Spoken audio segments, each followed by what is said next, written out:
ಮೀನ ರಾಶಿಯವರು ಯಾವ ಕಾಲಕ್ಕೂ ಮನೆ ಬಿಟ್ಟು ಹೋಗೋ ಅವಕಾಶಗಳು ಜಾಸ್ತಿ ಇದೆ. ಡೈವರ್ಸ್ಗಳು ಬಹಳಷ್ಟು ಜನಕ್ಕೆ ಇರತಕ್ಕಂಥ ಅವಕಾಶಗಳಿದೆ.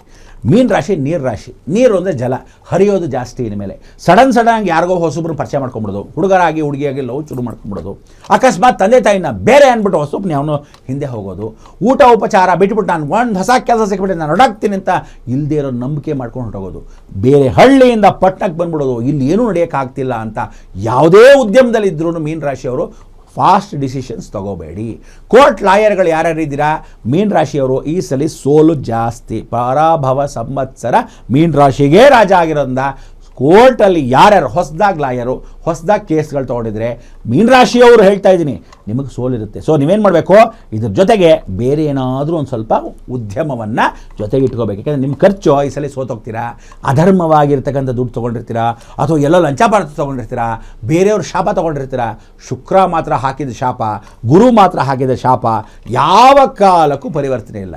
ಸೊ ನಿಮಗೆಲ್ಲರಿಗೂ ವಿಶೇಷವಾಗಿರ್ತಕ್ಕಂಥ ಈ ಸಂದಿಗ್ಧ ಕಾಲದಲ್ಲಿ ಮೀನ ರಾಶಿಗೆ ಒಂದೇ ಒಂದು ಅಂದರೆ ಮೀನು ಮೂಗು ಚುಚ್ಕೊಂಡಿರ್ತಕ್ಕಂಥದ್ದು, ಕಿವಿ ಚುಚ್ಕೊಂಡಿರ್ತಕ್ಕಂಥದ್ದು, ಅಕಸ್ಮಾತ್ ಇಲ್ಲದೆ ಇದ್ದರೆ ಯಾವ ಕಾಲಕ್ಕೂ ಬಳೆಗಳು ಹಾಕ್ಕೊಂಡಿರ್ತಕ್ಕಂಥದ್ದು ಒಡವೆಯಿಂದ ಹಾನಿಕರ ಅಂತ ಹೇಳುತ್ತೆ. ಹೆಂಗೆ ಹಾನಿಕರ ಅಂದರೆ ಚುಚ್ಕೊಂಡಾಗ ಚಿಕ್ಕದಾಗಿರೋದು ದೊಡ್ಡದಾಗ್ಬೋದು, ಅಯ್ಯೋ ಯಾಕೋ ಇದಾಗೋಯ್ತು, ಇನ್ಫೆಕ್ಷನ್ ಆಗೋಯ್ತು, ಅಯ್ಯೋ ಪರವಾಗಿಲ್ಲ. ಹಲ್ಲ ನಾನೇನೋ ಕ್ಲಿಪ್ ಹಾಕ್ಸ್ಕೊಂಡಿದ್ದೆ, ಹಲ್ದಾಗೋಯ್ತು, ಸ್ವಲ್ಪ ದೊಡ್ಡದಾಗೋಯ್ತು.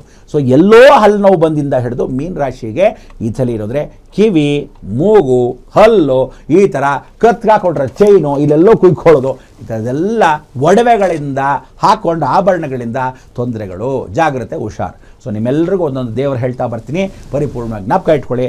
ಇದನ್ನು ಹೇಳೋಕ್ಕೆ ಒಂದೇ ಒಂದು ವಿರಾಮ, ಹೀಗೆ ಹೋಗಿ ಹಾಕಿ ಬಂದ್ಬಿಡೋಣ, ಕೂತ್ಕೊಂಡಿರಿ ಬಂದು.